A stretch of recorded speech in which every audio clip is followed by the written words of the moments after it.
إن الحمد لله نحمده ونستعينه ونستغفره ونعوذ بالله من شرور أنفسنا وسيئات أعمالنا من يهده الله فلا مضل له ومن يضلل فلا هادي له وأشهد أن لا إله إلا الله وحده لا شريك له وأشهد أن محمدا عبده ورسوله يا أيها الذين آمنوا اتقوا الله حق تقاته ولا تموتن إلا وأنتم مسلمون يا أيها الناس اتقوا ربكم الذي خلقكم من نفس واحدة وخلق منها زوجها وبث منهما رجالا كثيرا ونساء واتقوا الله الذي تساءلون به والأرحام إن الله كان عليكم رقيبا يا أيها الذين آمنوا اتقوا الله وقولوا قولا سديدا يصلح لكم أعمالكم ويغفر لكم ذنوبكم ومن يطع الله ورسوله فقد فاز فوزا عظيما أما بعد فإن أصدق الحديث كتاب الله تعالى وخير الهدي هدي محمد صلى الله عليه وسلم وشر الأمور محدثاتها وكل محدثة بدعة وكل بدعة ضلالة وكل ضلالة في النار أما بعد فنواصل بإذن الله تبارك وتعالى دراستنا لكتاب شرح حديث جبريل في تعليم الدين للعلامة عبد المحسن العباد حفظه الله تعالى. وقد ذكرنا في الدرس الماضي وتكلمنا عن الشفاعة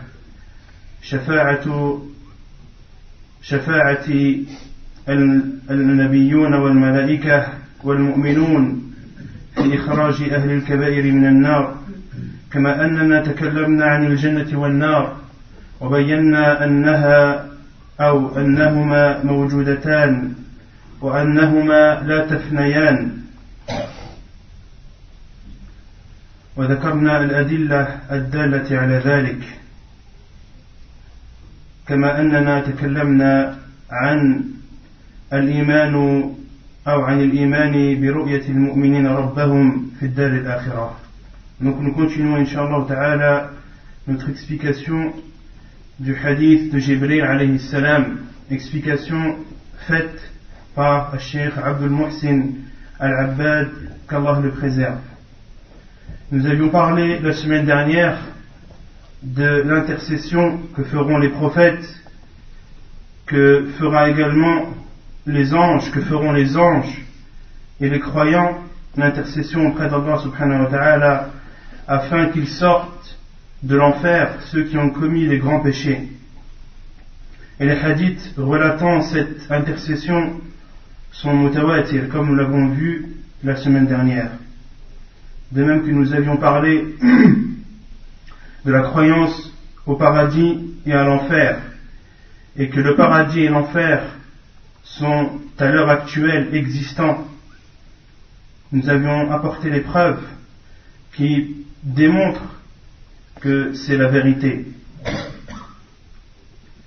Nous avions ici répondu à la secte appelée Al-Mu'tazila, qui prétend que le paradis et l'enfer n'existent pas à l'heure actuelle, car leur existence serait inutile. Et Cheikh Abdul Muhsin Al-Abbad, qu'Allah le préserve, leur a répondu en citant 3 arguments. Qui peut me les citer?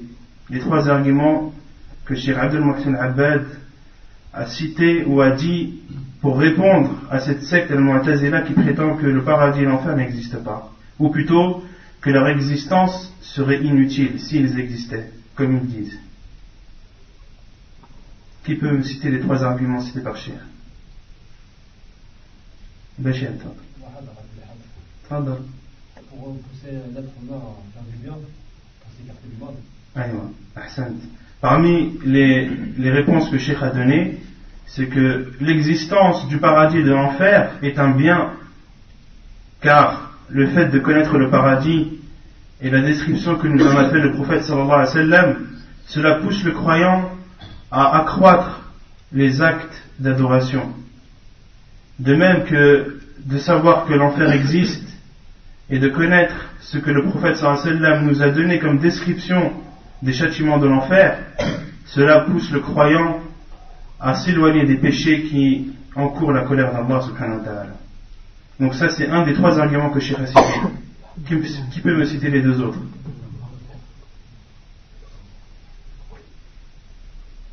Qui peut me citer les 2 autres? Il y avait le hadith par rapport à la grappe de raisin. Le hadith par rapport à la grappe de raisin, non, c'est pas un dalil que Cheikh a cité. Ahsan, les supplices de la tombe. Le Cheikh a dit aussi, parmi les arguments qu'il a cités, c'est que le paradis et l'enfer,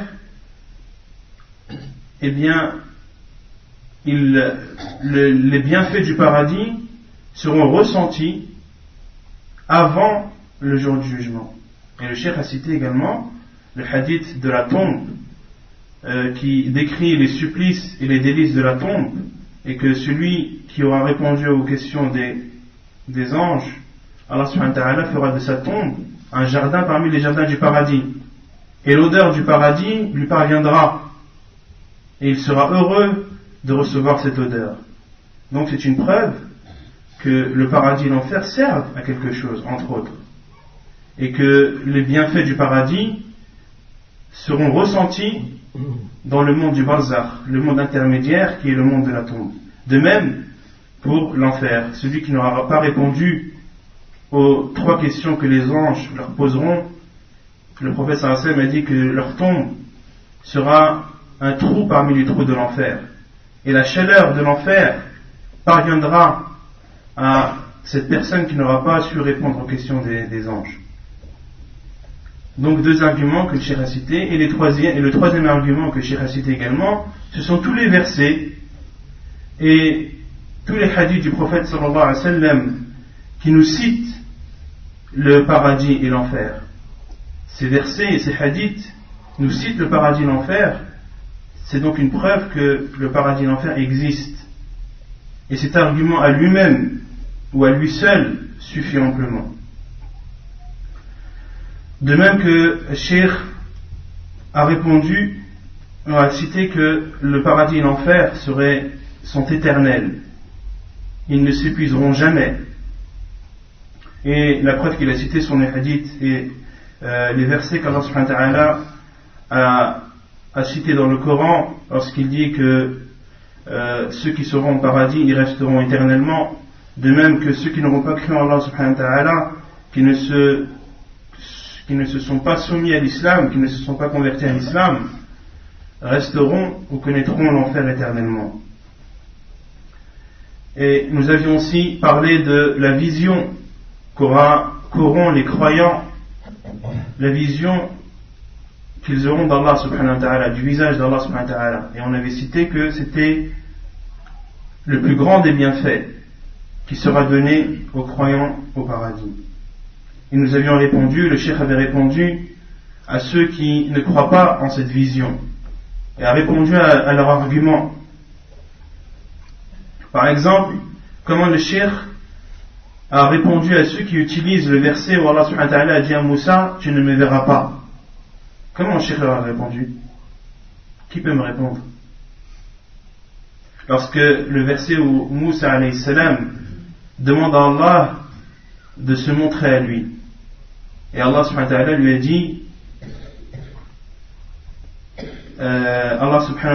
dit tu ne me verras pas, regarde cette montagne, si elle reste comme elle est, alors tu me verras. Et ensuite Allah subhanahu wa ta'ala a ordonné ou a anéanti la montagne, et Moussa alayhi salam est tombé évanoui.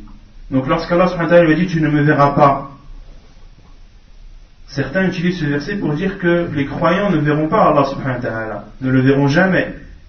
Comment le cheikh a répondu à ce faux argument que citent les sectes? Khalid. On dit qu'il y avait une différence entre le fait de voir la chose et de l'atteindre. Ça c'est un autre verset. Le fait de voir une chose et de l'atteindre, ça c'est un autre verset qui est également utilisé. La tudrikuhu al-absar wa huwa yudriku al-absar. Mais moi ma question précise, c'est sur ce verset où Allah subhanahu wa ta'ala a dit à Moussa tu ne me verras pas. Ça va. On ne pourra pas voir si on des récompenses de l'au-delà, on ne pourra pas voir là dans le monde. Alors, ahsant. La réponse c'est que Allah subhanahu wa ta'ala a dit tu ne me verras pas. Les savants en ont déduit, et c'est même l'unanimité des savants, que personne ne verra Allah subhanahu wa ta'ala, c'est vrai, mais dans ce monde d'ici-bas, dans cette vie d'ici-bas, personne ne verra Allah subhanahu wa ta'ala, dans cette vie d'ici-bas. Mais dans l'au-delà, les versets sont clairs, et les hadiths du prophète sallallahu alayhi wa sallam le sont encore plus. طيب يقول الشيخ حفظه الله تعالى: الفائدة السادسة الإيمان بالقدر. الإيمان بالقدر خيره وشره، وقد جاء في القرآن آيات كثيرة وفي السنة أحاديث عديدة تدل على إثبات القدر. قال الله عز وجل: إنا كل شيء خلقناه بقدر. وقال: قل لن يصيبنا إلا ما كتب الله لنا. وقال: ما أصاب من مصيبة في الأرض ولا في أنفسكم إلا في كتاب من قبل أن نبرأها إن ذلك على الله يسير. وأما السنة فقد عقد كل من الإمام البخاري والإمام مسلم في صحيحيهما كتابا للقدر اشتمل على أحاديث عديدة في إثبات القدر. Donc la sixième chose qu'il faut retenir de la partie du hadith où le prophète sallallahu alayhi wa sallam a répondu à Jibril alayhi salam lorsqu'il lui a demandé et quelle est la foi, le prophète sallallahu alayhi wa sallam lui a répondu: la croyance, la foi, c'est de croire en Allah, de croire en ses anges, en ses livres, de croire à ses envoyés, de croire au jour du jugement et enfin de croire au destin, qu'il soit bon ou mauvais. Donc le cheikh de cette partie du hadith que l'on a cité, la sixième chose qu'il faut retenir, c'est la croyance au destin, à la prédestination. Le destin, qu'il soit bon ou mauvais. Et les versets qui citent le destin sont très nombreux dans le Coran. De même que les hadiths du prophète sallallahu alayhi wa sallam le sont également.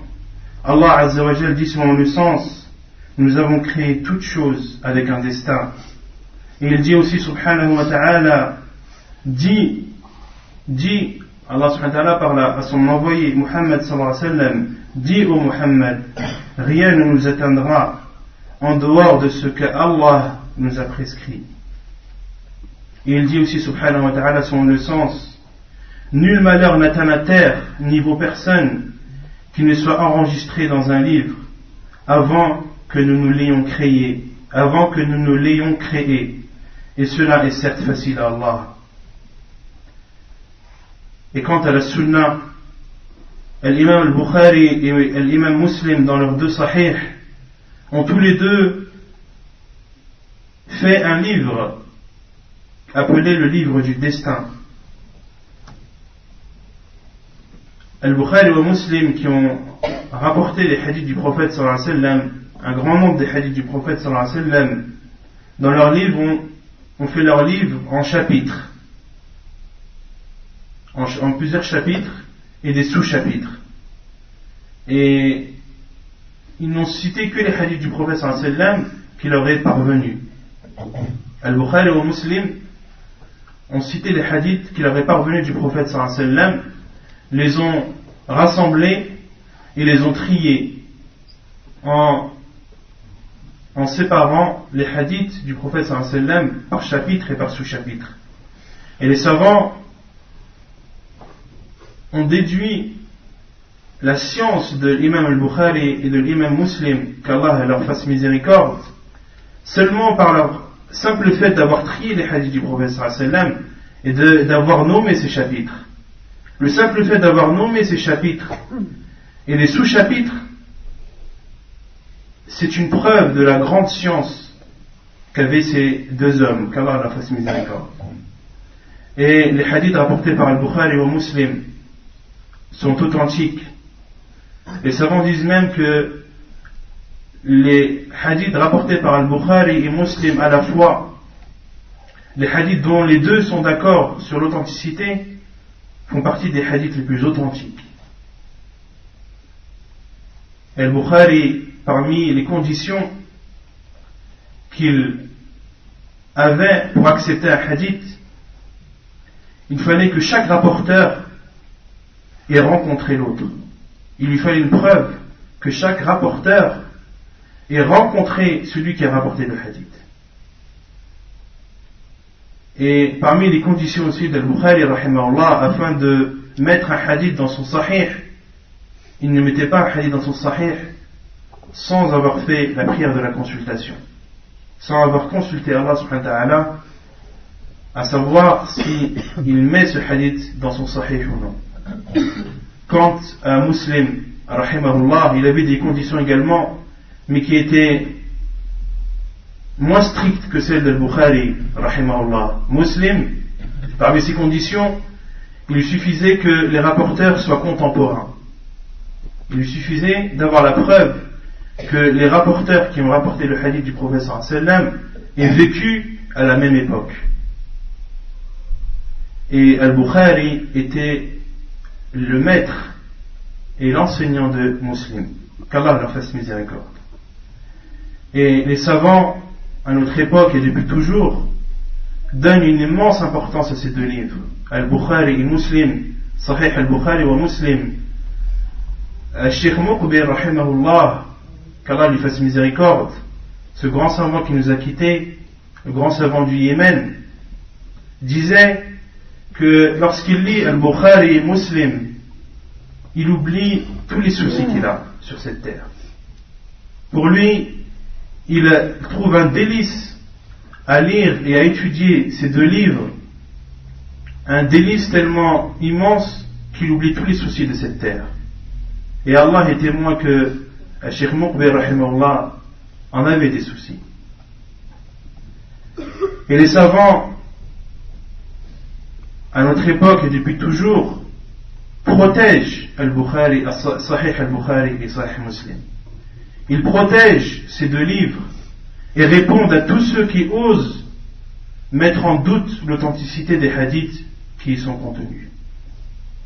Mais néanmoins, et c'est une remarque que je fais, il y a quelques hadiths qui sont où l'authenticité est à revoir dans Sahih Al-Bukhari et Sahih Muslim. Quelques hadiths qui n'atteignaient même pas une dizaine et que les savants connaissent. Et ceci nous montre que une personne, un savant, quelle que soit la science qu'il a atteinte, il n'est jamais infaillible. Personne n'est infaillible, sauf le prophète sallallahu alayhi wa sallam. Donc le fait de dire qu'il y a quelques hadiths dans Sahih al-Bukhari, cela n'est en aucun cas un reproche ou une critique que l'on fait à ce livre. Non, au contraire, ça nous prouve que personne n'est parfait, sauf le prophète sallallahu alayhi wa sallam. Donc c'était une parenthèse que je voulais faire concernant ces deux livres. Donc Al-Bukhari et Muslim ont dans chacun de leurs livres cité ou fait un chapitre appelé le chapitre du destin. Et ces deux chapitres et ces chapitres qu'ils ont fait contiennent énormément de hadiths qui prouvent et qui attestent l'existence du destin. روى مسلم في صحيحه عن أبي هريرة رضي الله عنه قال قال رسول الله صلى الله عليه وسلم المؤمن القوي خير وأحب إلى الله من المؤمن الضعيف وفي كل خير احرص على ما ينفعك واستعن بالله ولا تعجز وإن أصابك شيء فلا تقل لو أني فعلت كان كذا وكذا ولكن قل قدر الله وما شاء فعل فإن لو تفتح عمل الشيطان. Et Muslim rapporte dans son Sahih, selon Abu Huraira radiyallahu anhu, qui a dit, le prophète sallallahu alayhi wa sallam a dit, le croyant fort est meilleur et plus aimé chez Allah que le croyant faible. Mais dans les deux, il y a un bien. Dans les deux croyants, qu'ils soient forts ou faibles, il y a un bien. Ensuite, le prophète sallallahu alayhi wa sallam dit, fais des efforts afin d'appliquer ce qui te sera profitable et demande l'aide d'Allah dans ceci et ne t'affaiblis pas.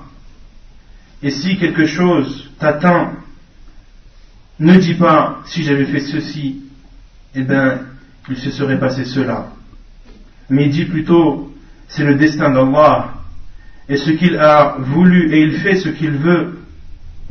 Ensuite le prophète sallallahu alayhi wa sallam dit, car là où le fait de dire si ouvre une porte vers les actes de Satan, vers les actes du diable, les actes du mal. Les savants ont expliqué que si, le fait de dire si j'avais fait cela, eh bien il se serait passé cela, si je n'avais pas fait ça, eh bien ce malheur n'aurait pas eu lieu. Les savants ont dit que le si qui est interdit, ou dont l'utilisation est interdite, est le si qui est accompagné de remords, le si qui est accompagné de regret, le si qui rejette et qui n'accepte pas le destin d'Allah subhanahu wa ta'ala. Et Al-Bukhari, comme je vous ai dit tout à l'heure, donc ça c'est une parenthèse que j'ouvre, les savants, comme je vous ai dit tout à l'heure, ont vu la grandeur de la science de cet homme, Al-Bukhari, seulement par le fait de donner un nom à ses chapitres et à ses sous-chapitres. Parmi les chapitres qu'il y a dans Sahih Al-Bukhari, les 6, entre guillemets, qui sont autorisés. Un chapitre où Al-Bukhari, rahimahullah, cite tous les hadiths où le prophète sallallahu alayhi wa sallam a utilisé le mot si. Et il a nommé ce chapitre les 6, entre guillemets, qui sont autorisés. Il a cité des hadiths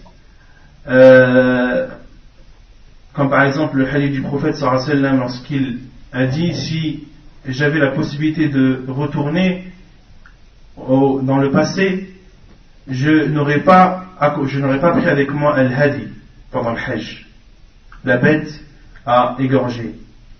D'autres hadiths également où Abu Bakr radiyallahu anhu a dit, lorsque les associateurs l'ont poursuivi avec le prophète sallallahu alayhi wa sallam et qu'il s'est réfugié dans la caverne, il a dit, si l'un d'entre eux avait regardé à ses pieds, il nous aurait vus, en parlant des associateurs.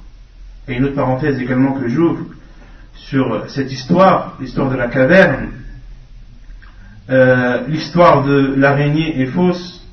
Le fait qu'une araignée ait tissé sa toile à l'entrée de la grotte, et quand les associateurs sont arrivés, ont vu la toile tissée, on dit qu'il n'est pas possible que quelqu'un puisse rentrer, ou pareil pour le nid de la colombe.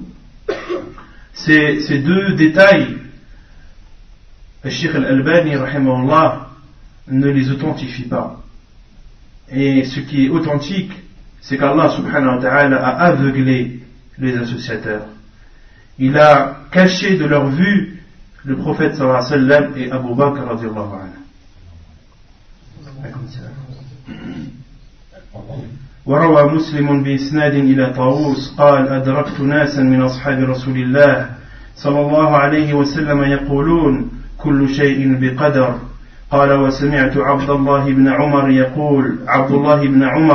يقول قال رسول الله صلى الله عليه وسلم كل شيء بقدر حتى العجز والكيس أو الكيس والعجز. Et Muslim rapporte que Taous a dit, j'ai rencontré des compagnons du prophète sallallahu alayhi wa sallam qui disaient, toute chose a un destin, toute chose a une destinée.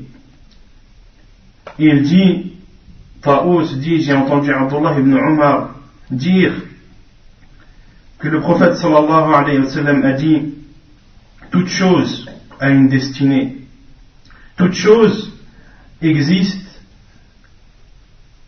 avec une prédestination qu'Allah subhanahu wa ta'ala a décrétée.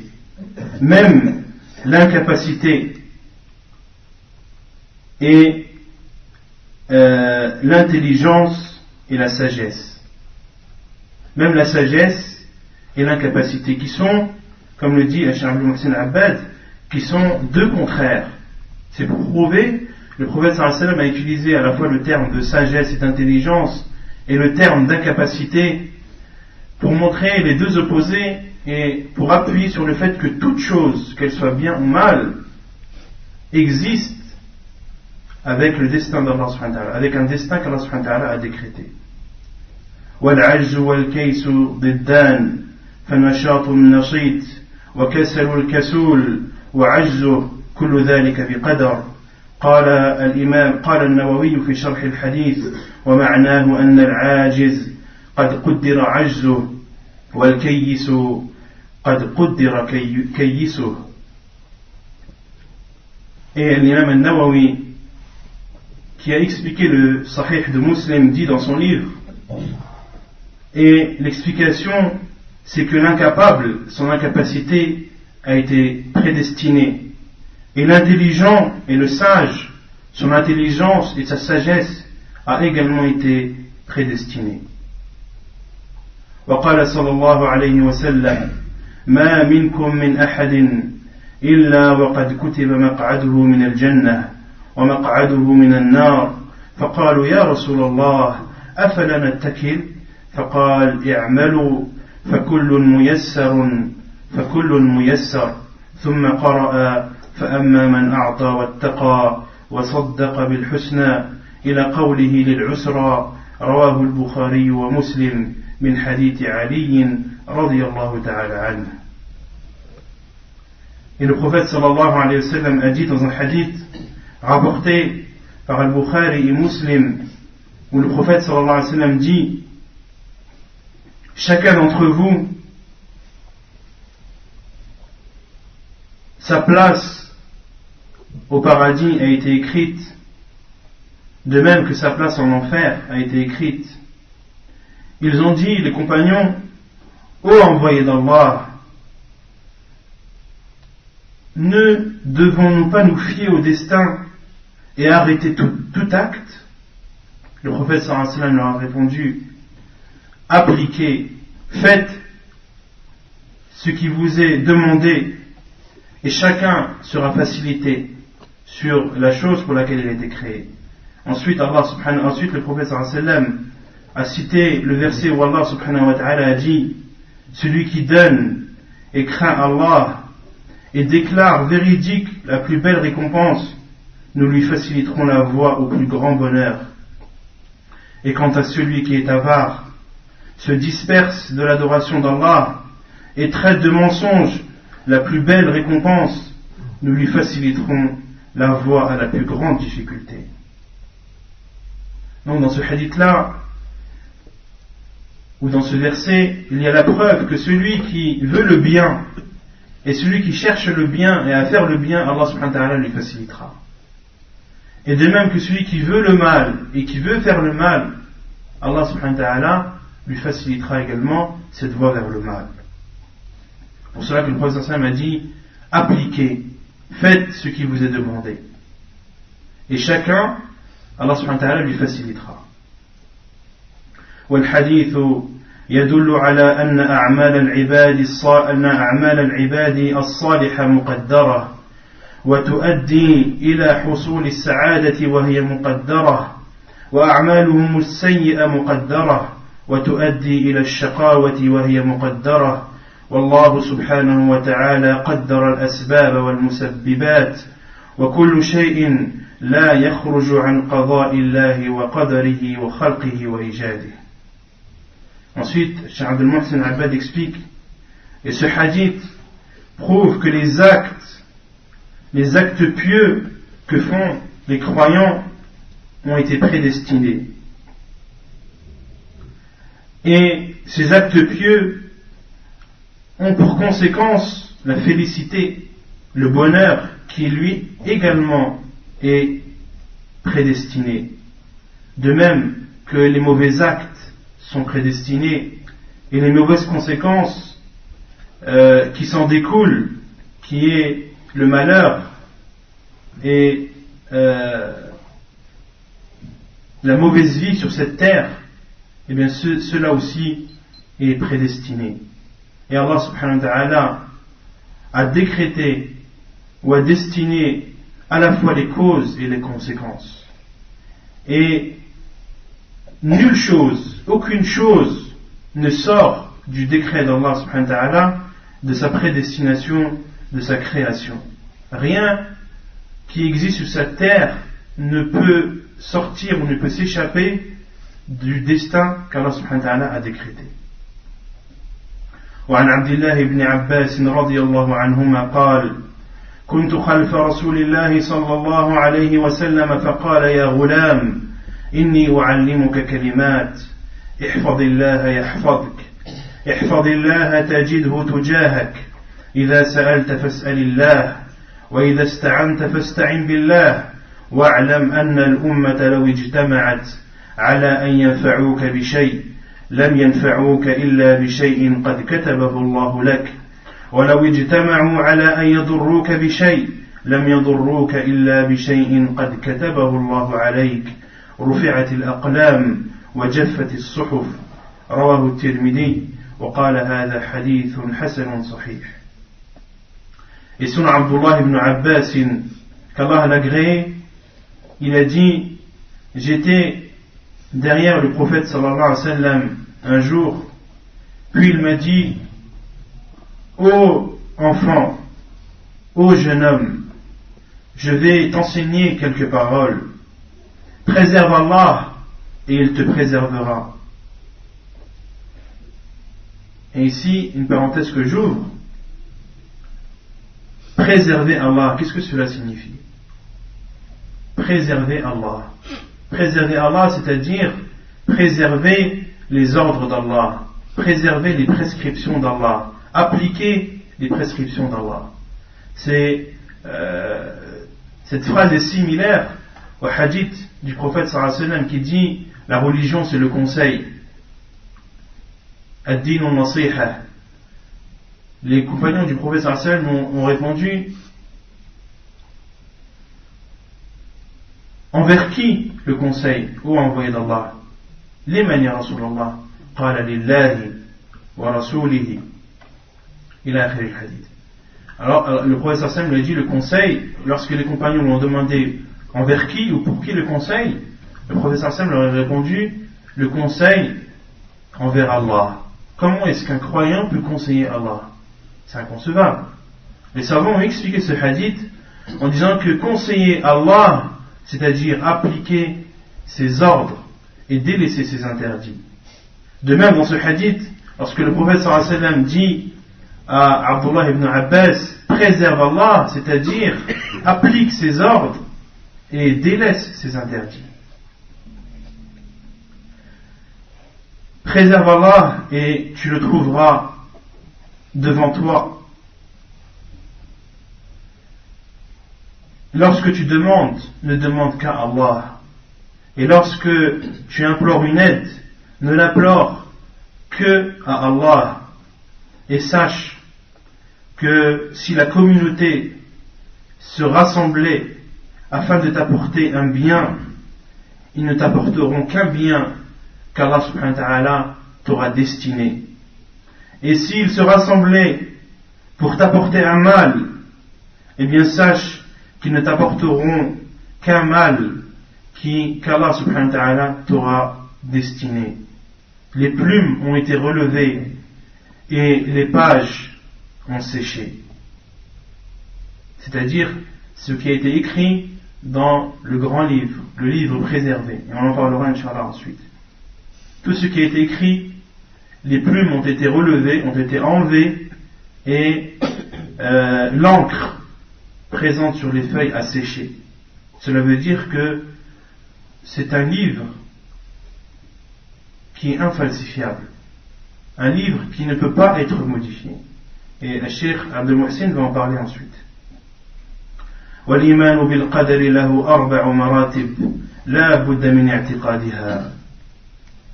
المرتبة الأولى علم الله الأزلي في كل ما هو كائن، فإن كل كائن قد سبق به علم الله أزلا ولا يتجدد له علم شيء لم يكن عالما به أزلا. Et la croyance au destin, à la prédestination, c'est de croire à 4 choses, de savoir 4 choses et d'y croire. Donc quand on vous pose la question, qu'est-ce que la croyance au destin, il faut répondre ces 4 choses que Cheikh Abdul Muhsin, qu'Allah le préserve, va citer. La première chose, c'est la science d'Allah subhanahu wa ta'ala depuis toujours. Il connaît tout ce qui est existant est connu d'Allah subhanahu wa ta'ala depuis toujours. Il n'y a pas un moment où Allah subhanahu wa ta'ala n'a pas su. Depuis toujours il le sait. Car Allah subhanahu wa ta'ala n'a pas de début, comme on l'a vu précédemment. Il n'a pas de début et il n'a pas de fin. Donc il a toujours su et il saura toujours. Contrairement à nous les êtres humains, comme Allah subhanahu wa ta'ala a dit dans le Coran selon le sens, Wallahu akhrajakum min butuni ummahatikum la ta'lamuna shay'a. Allah vous a fait sortir du ventre de vos mères et vous ne connaissiez rien. Contrairement à nous, il y a un jour où, si on connaît quelque chose, eh bien il est obligatoirement un jour J où on a appris cette chose. Allah subhanahu wa ta'ala n'a pas de début, n'a pas de fin. Sa science également n'a pas de début et n'a pas de fin. Tout ce qui a existé sur cette terre, tout ce qui existe et tout ce qui existera, Allah subhanahu wa ta'ala l'a toujours su. Donc ça c'est la première chose qu'il faut savoir et croire, en laquelle il faut croire. La deuxième chose, الثانية كتابة كل ما هو كائن في اللوح المحفوظ قبل خلق السماوات والأرض ب50,000 سنة لقوله صلى الله عليه وسلم كتب الله مقادير الخلائق قبل أن يخلق الله السماوات والأرض ب50,000 سنة قال وعرشه على الماء رواه مسلم من حديث عبد الله بن عمرو رضي الله عنهما. La deuxième chose à laquelle il faut croire et qu'il faut attester, c'est l'écriture.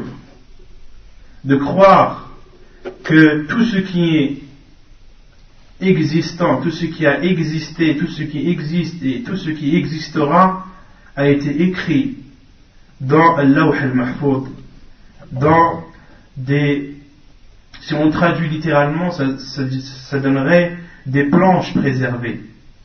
Des planches préservées.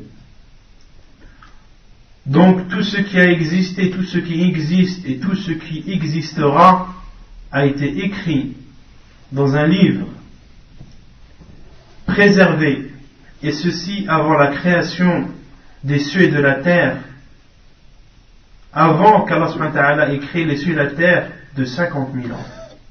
50,000 ans avant qu'Allah subhanahu wa ta'ala ait créé les cieux et la terre, toutes les choses, tout ce qui aura lieu sur la terre a été écrit. Avant qu'Allah subhanahu wa ta'ala ne crée les cieux et la terre de 50,000 ans. La preuve est le hadith du prophète sallallahu alayhi wa sallam qui dit Allah subhanahu wa ta'ala a écrit la destinée de chaque créature avant qu'Allah subhanahu wa ta'ala ait créé les cieux et la terre de 50,000 ans. Ensuite le prophète sallallahu alayhi wa sallam dit wa arshuhu ala al-ma, et le trône d'Allah était sur l'eau. Hadith rapporté par Muslim selon Abdullah ibn Amr, qu'Allah l'agrée. Donc la première chose c'est la science d'Allah subhanahu wa ta'ala, qu'Allah subhanahu wa ta'ala a toujours su. La deuxième chose, l'écriture. Tout ce qui existe, tout ce qui a existé, existe et existera a été écrit. والثالثة مشيئة الله وإرادته فإن كل ما هو كائن إنما حصل بمشيئة الله ولا يقع في ملك الله إلا ما أراده الله فما شاء الله كان وما لم يشأ لم يكن قال الله عز وجل إنما أمره إذا أراد شيئا أن يقول له كن فيكون وقال وما تشاءون إلا أن يشاء الله رب العالمين. La troisième chose qui est la volonté d'Allah subhanahu wa ta'ala, tout ce qui existe sur cette terre, tout ce qui a existé, existe et existera, et bien tout cela a existé par la volonté d'Allah subhanahu wa ta'ala. Et rien dans ce monde, rien que ce soit dans les cieux ou dans la terre, n'a lieu sans qu'Allah subhanahu wa ta'ala ne l'ait voulu. Tout ce qu'il veut est, et tout ce qu'il ne veut pas n'est pas. Allah subhanahu wa ta'ala dit selon le sens, son commandement, lorsqu'il désire quelque chose, c'est de dire soit, et il est, ou et elle est la chose. Il dit aussi subhanahu wa ta'ala selon le sens, vous ne pouvez vouloir que si Allah veut, lui, le Seigneur de l'univers. والرابعة إيجاد كل ما هو كائن وخلقه بمشيئة الله وفقا لما علمه أزلا وكتبه في اللوح المحفوظ فإن كل ما هو كائن من ذوات وأفعال هو بخلق الله وإيجاده كما قال الله عز وجل الله خالق كل شيء وقال والله خلقكم وما تعملون. Et la quatrième chose qui est la création. La quatrième chose qui est la création, tout ce qui existe, toutes les créatures présentes, elles ont été créées par Allah subhanahu wa ta'ala, conformément à ce qu'il a toujours su et à ce qui a été écrit dans le livre préservé. Tout ce qui existe, quelle que soit la nature de cette chose, c'est une créature d'Allah subhanahu wa ta'ala. Elle a été créée par Allah subhanahu wa ta'ala. Il dit selon le sens, Allah subhanahu wa ta'ala dit selon le sens, Allah a créé toutes choses. Et il dit aussi, Allah vous a créé ainsi que ce que vous œuvrez. Les personnes ont été créées de même que les actes qu'ils accomplissent, qu'ils soient bons ou mauvais, ont été créés également par Allah subhanahu wa ta'ala. Donc ce sont les quatre choses, les quatre étapes qu'il faut connaître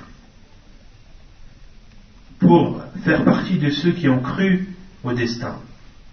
Pour faire partie de ceux qui ont cru au destin. Donc la science d'Allah subhanahu wa ta'ala depuis toujours, l'écriture dans le livre préservé, la volonté d'Allah subhanahu wa ta'ala, tout ce que Allah veut est et tout ce qu'il ne veut pas n'est pas. Et la quatrième, Allah subhanahu wa ta'ala a créé toutes choses. والإيمان بالقدر هو من الغيب الذي لا يعلمه إلا الله ويمكن أن يعلم الخلق ما هو مقدر بأحد أمرين. Et la croyance au destin fait partie de l'invisible. Il y a des choses en rapport avec le destin qui nous sont, qu'on ne peut pas atteindre, qu'on ne peut pas connaître. C'est pour cela que certains savants disent que le destin, c'est le secret d'Allah. Le destin, c'est le secret d'Allah. Donc si des personnes parmi nous n'ont pas compris des choses ou des choses sont ambiguës concernant le destin, eh bien il faut savoir que c'est le secret d'Allah subhanahu wa ta'ala. Et un musulman, une chose dont il est sûr, c'est qu'Allah subhanahu wa ta'ala n'offense personne. Est-ce qu'un musulman peut penser qu'Allah subhanahu wa ta'ala peut l'offenser? Non. Allah subhanahu wa ta'ala c'est le plus juste des justes. Donc si le diable vient avec des insufflations et vient et te donne des idées, des choses qui te troublent concernant le destin, par exemple de dire pourquoi faire la prière, etc., alors que déjà tout a été créé, alors qu'Allah subhanahu wa ta'ala a déjà tout destiné. Beaucoup se posent cette question-là. Et très peu, malheureusement, n'ont la réponse à cette question. Et ceux qui n'ont pas la réponse, eh bien, ils doivent se baser sur la certitude qu'ils ont. C'est qu'Allah subhanahu wa ta'ala n'offense personne. Allah subhanahu wa ta'ala, il n'est pas injuste. Allah subhanahu wa ta'ala, bien au contraire, c'est le plus juste des justes.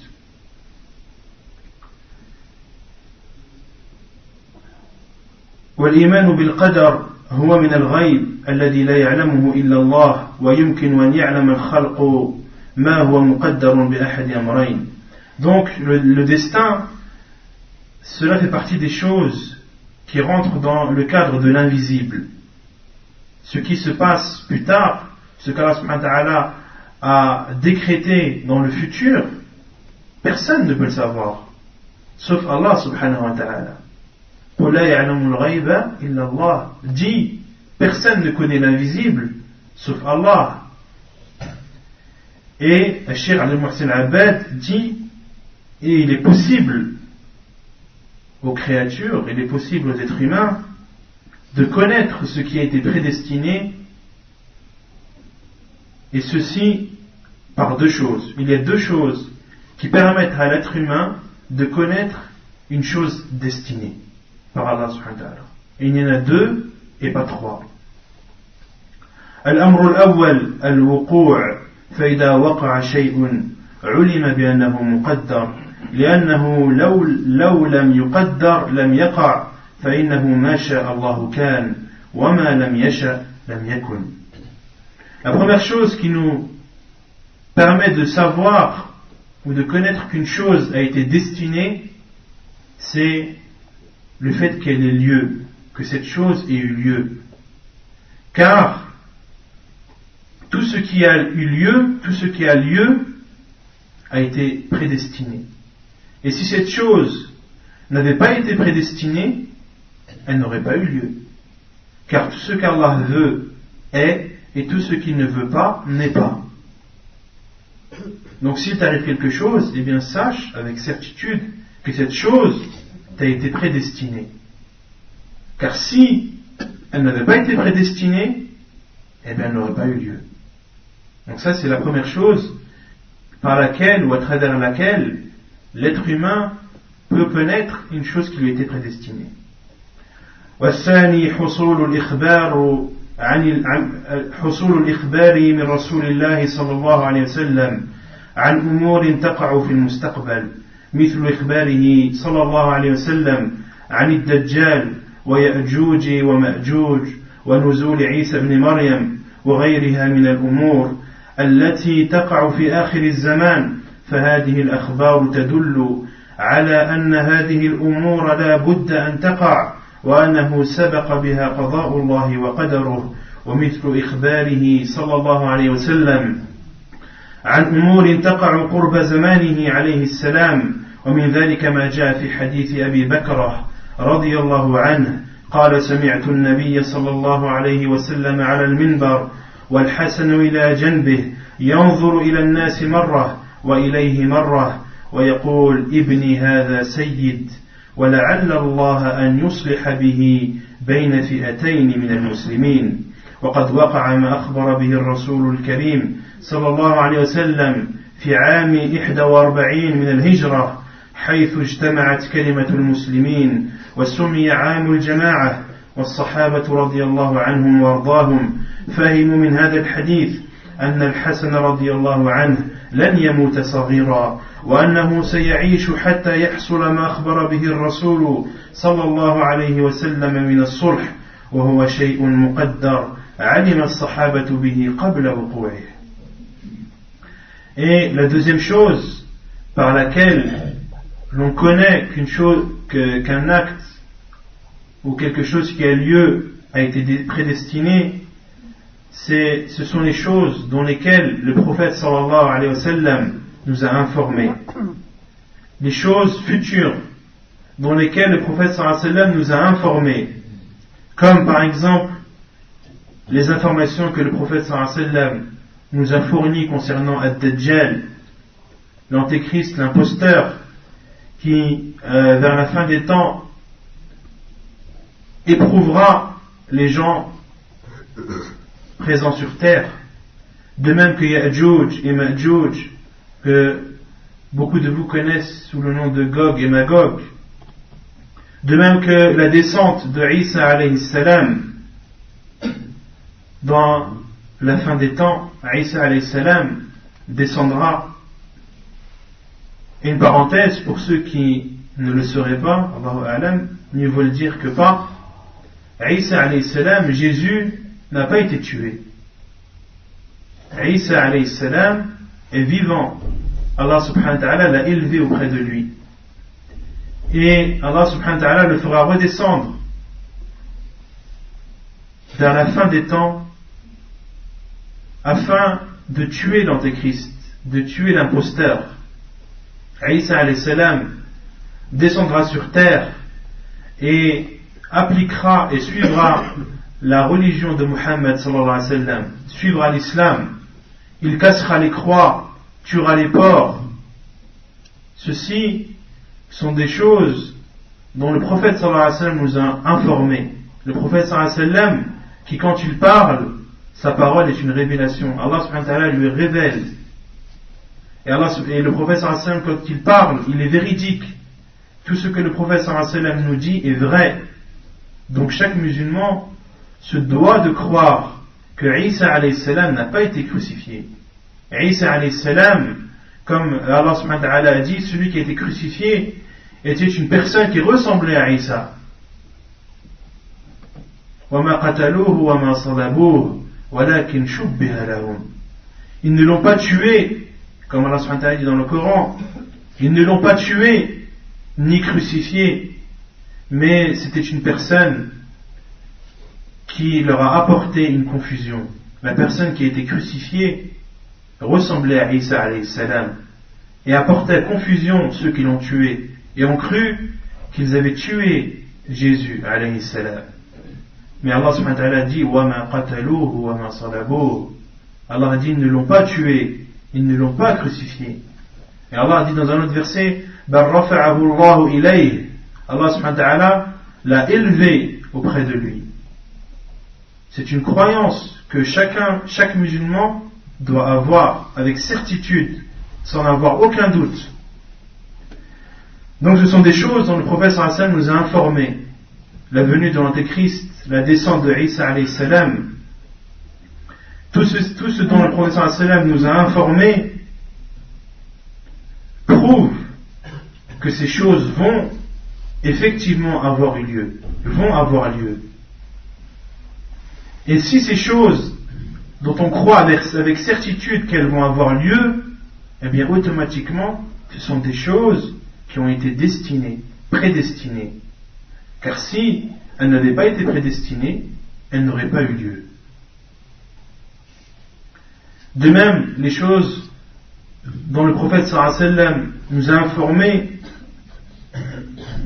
qui auront lieu peu après sa mort, alayhi salam, comme cela a été cité dans le hadith de Abu Bakr radiyallahu anhu. Et une parenthèse que j'ouvre, il y a deux compagnons, un qui s'appelle Abu Bakr et l'autre qui s'appelle Abu Bakrah. Il ne faut pas les confondre. Donc le hadith Abu Bakrah, qu'Allah l'a agréé, qui a dit: j'ai entendu le prophète sallallahu alayhi wa sallam alors qu'il était sur le minbar, et Al-Hassan, qui est Al-Hassan? Son petit-fils. Al-Hassan, qui est le petit-fils du prophète sallallahu alayhi wa sallam, le fils de Ali ibn Abi Talib radiyallahu anhu, et Al-Hassan qui était aux côtés du prophète sallallahu alayhi wa sallam, et le prophète sallallahu alayhi wa sallam regardait à la fois les gens et regardait Al-Hassan qui était à ses côtés. Puis il a dit: mon fils est un sayyid. Un sayyid, c'est une personne qui a une grande importance. Et Allah subhanahu wa ta'ala fera en sorte qu'il réconciliera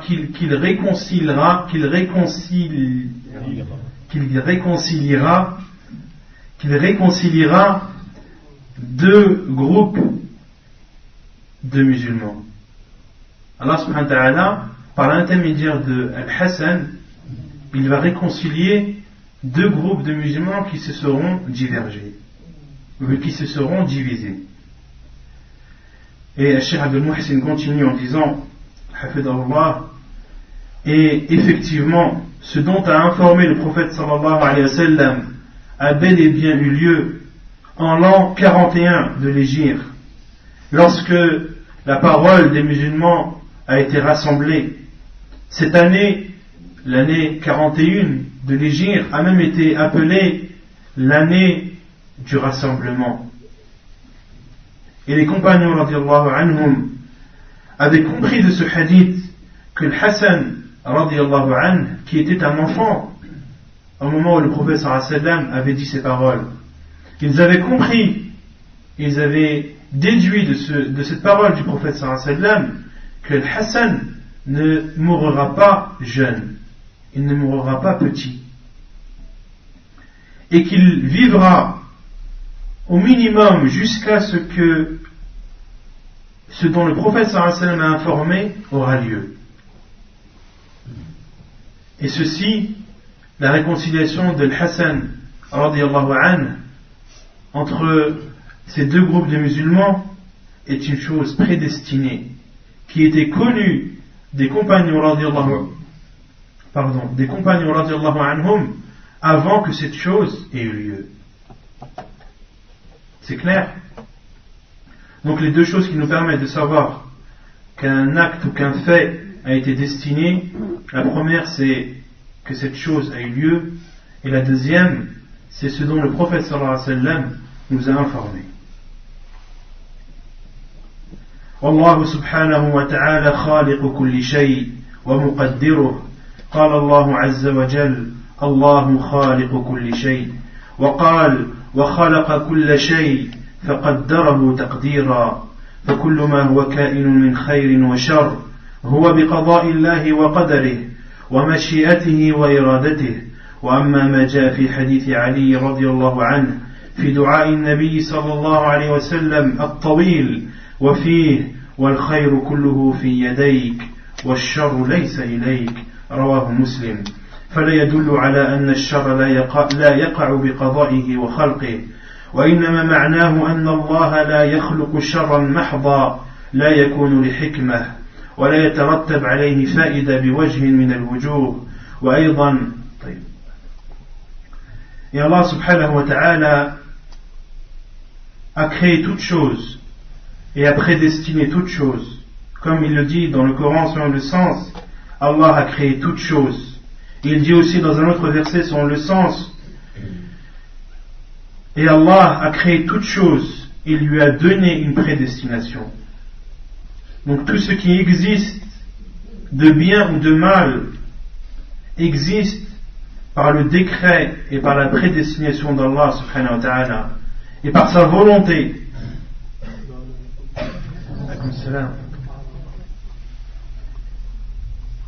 Et concernant ce qui a été rapporté dans le hadith de Ali radiyallahu anhu, qui a cité une invocation du prophète sallallahu alayhi wa sallam, et le hadith est très long, il est dit dans cette invocation, le prophète sallallahu alayhi wa sallam dit: et le bien, tout le bien est entre tes mains, et le mal n'est pas à toi. Alors le prophète sallallahu alayhi wa sallam, en disant une invocation, donc il parle à Allah subhanahu wa ta'ala, il dit: et le bien, tout le bien est entre tes mains, et le mal n'est pas en toi. Hadith rapporté par Muslim. Al-Cheikh Abdul Muhsin Al-Abbad explique et dit: ce hadith ne prouve pas que le mal n'a pas lieu ou n'a pas été créé par Allah subhanahu wa ta'ala, il n'a pas été prédestiné par Allah subhanahu wa ta'ala. En aucun cas, ce hadith est une preuve de cela. Mais le sens, c'est qu'Allah subhanahu wa ta'ala ne créait pas un mal pur, un mal qui n'a pas, où il n'y a pas de sagesse derrière, un mal qui n'a pas pour conséquence un bien, sous quelque forme que ce soit. Donc le mal, qui est pour nous un mal, n'est pas un mal en vérité. On le considère comme mal, mais derrière il y a une sagesse, derrière il y a une conséquence bénéfique. Et celui qui la connaît, alhamdulillah, celui qui ne la connaît pas, il se doit de patienter. C'est pour cela que les savants conseillent souvent les gens de patienter dans ce qu'Allah subhanahu wa ta'ala a décrété, a destiné. Pourquoi? Car toute chose qui pour nous est un mal, elle ne l'est pas pour Allah subhanahu wa ta'ala, car il y a une sagesse derrière. Et pour vous donner un exemple concret, donc l'exemple c'est moi qui le donne, c'est pas cher, une personne qui par exemple a eu une affection au niveau de sa jambe, une affection irréfutable, une affection où il n'y a pas de retour, où tous les médecins sur cette terre disent que le seul recours pour que cette personne survive, c'est l'amputation. L'amputation en elle-même, c'est un mal ou pas? Vous allez me dire oui. Mais ce mal-là, qu'est-ce qu'il y a derrière? Il y a la survie, qui est un bien, qui est une sagesse. Et ce malade, lorsqu'il se réveillera après son opération, lorsqu'il va voir qu'il n'a plus de jambes, pour lui, c'est un grand malheur qui l'aura atteint. Mais lorsqu'on lui dira ensuite que cette amputation a été faite pour assurer sa survie, il verra cette chose autrement. Il ne verra pas cette amputation comme un mal, mais plutôt comme un bien. Donc c'est un exemple que je vous ai donné pour illustrer ce que Cheikh a dit. وأيضا الشر لا يضاف إليه استقلالا بل يكون داخلا تحت عموم كما قال الله عز وجل الله خالق كل شيء وقال إنا كل شيء خلقناه بقدر فيتأدب مع الله بعدم نسبة الشر وحده إلى الله ولهذا جاء فيما ذكره الله عن الجن تأدبهم بنسبة الخير إليه وذكر الشر على البناء للمجهول قال الله عز وجل وأنا لا ندري أشر أريد بمن في الأرض أم أراد بهم ربهم رشدا. وفي الأولى قال الجن لا ندري أشر أريد، فهنا البناء للمجهول. أشر أريد بمن في الأرض أم أراد بهم ربهم رشدا. Et de même, le mal ne doit pas être ajouté à Allah subhanahu wa ta'ala comme ça, cru. On ne doit pas dire par exemple qu'Allah subhanahu wa ta'ala a créé le mal. Ce serait manquer de respect envers Allah subhanahu wa ta'ala de dire qu'il a créé le mal comme ça. Le mieux est de dire, comme Allah subhanahu wa ta'ala l'a dit dans le Coran, selon le sens, Allah a créé toute chose. Et toute chose, cela englobe à la fois le bien et le mal. Il dit aussi subhanahu wa ta'ala, nous avons créé toute chose avec une prédestination. Et toute chose, cela englobe le bien et le mal. Donc, le musulman se doit d'avoir un bon comportement envers Allah subhanahu wa ta'ala et de ne pas dire qu'Allah subhanahu wa ta'ala a créé le mal, car c'est un manque de respect envers notre Créateur. Et la preuve aussi, et c'est là où on voit la science des savants, comment ils comprennent le Coran et ce qu'ils en déduisent, la preuve que l'on se doit d'avoir un bon respect envers Allah subhanahu wa ta'ala et le verset cité dans Surat al-Jinn, lorsque les djinns ont dit nous ne savons pas si on veut du mal aux habitants de la terre ou si leur Seigneur veut les mettre sur le droit chemin. Donc qu'est-ce qu'ils ont dit les djinns? Nous ne savons pas si on veut du mal.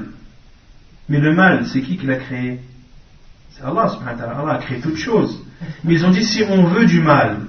Et ensuite ils ont dit si on veut du mal aux habitants de la terre ou si leur Seigneur leur veut ou veut les mettre sur le droit chemin. Et là c'est un bien. Et lorsqu'ils ont cité le bien, ils ont cité Allah. Lorsque leur Seigneur veut les mettre sur le droit chemin. Et lorsqu'ils ont cité le mal qui est atteint ou qui atteint les habitants de la terre, ils ont dit si on veut du mal. Mais en parlant de qui ils ont dit ça? En parlant d'Allah. Mais ils n'ont pas cité Allah explicitement.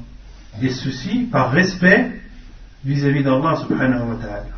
Et les savants ont déduit de ce verset justement que le fait de dire qu'Allah subhanahu wa ta'ala a créé un mal ou a créé le mal, c'est un manque de respect envers Allah azza wa jalla.